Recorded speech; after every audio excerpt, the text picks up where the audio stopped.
Il-11 ta' frar huwa l-jum milli fih jitfakru s-servizzi tal-emerġenza marbuta propju ma' numru 112.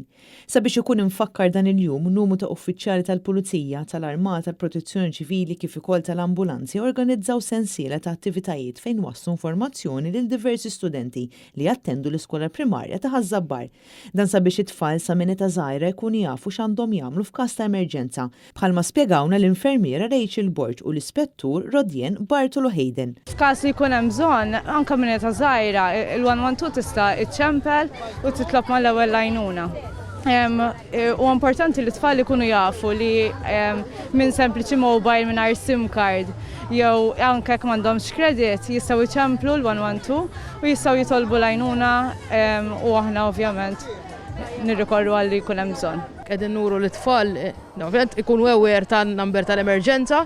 Iktar milli jużaw il-mod kif jużaw li jużaw tajjeb ma jċemplux għal xejn. U fl-istess ħin nużaw dan il-ħin biex anka nuru l-aspett tagħna tal-pulizija bħala il-ħabib tiegħek li nkunu hemmhekk għall-għajnuna kemm aħna kemm is-soldati, kemm is-CPD u kemm l-isptar ukoll. Il-Chief Assistant Rescue Officer Kevin Patch u l-Logotenent Kayli Ġelfo saħħu fuq kemm huwa importanti li dawn it-tfal ikunu mħajra li la jikbru jażlu karriera fil-korpi dixxiplinari. Bħala civil protection il-ħin kollu nisħu li jitfalu mal-futur ta' għada.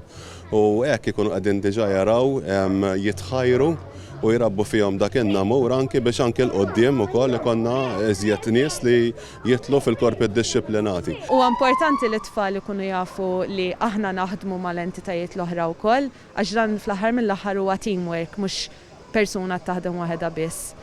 Inħeġġeġ il dawk it-tfal kollha li huma ħarsu l-fuq lejn din il-karriera, hija karriera interessanti ħafna u ikollok ħafna sodisfazzjon speċjalment meta jkollok każ li imur għall-aħjar. Il-112 jista' jintuża meta persuna jkollha bżonn l-assistenza tal-Pulizija, servizzi mediċi, tal-Protezzjoni Ċivili jew l-Armata. Fost dawk li jagħtu s-servizzi tagħhom hemm it-timijiet mediċi u l-ambulanzi, il-Pulizija tad-diversi taqsimiet inkluż dawk tar-Rapid Intervention Unit kif ukoll il-ħaddiema tas-CPD.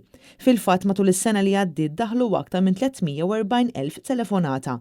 Madankollu meta wieħed iħares bir-reqqa lejn l-istatistiċi tal-Control Room tal-Pulizija kienu biss 83,000 telefonati li kienu meqjusa bħala talbiet vera ta' emerġenza. Bil-bqija madwar 260,000 kienu meqjusa bħala telefonati irrelevanti jew abbużivi. U għalhekk li s-servizzi tal-emerġenza jappellaw biex il-112 jintuża b'mod għaqli biex min verament ikollu bżonn isib l-għajnuna aktar malajr. Matul l-2021, 77% tat-telefonati fuq il-112 kienu marbuta ma' emerġenzi mediċi, 11% kellhom bżonn l-intervent tal-Pulizija, filwaqt li madwar 10% kellhom bżonn l-assistenza tal-Protezzjoni Ċivili. Il-ħin ta' stennija biex tiġi mwieġba telefonata fuq il-linja 112 huwa dak ta' 4 sekondi. Dan kif ftit sekondi jistgħu jkunu kruċjali biex tkun salvata ħajja ta' bniedem.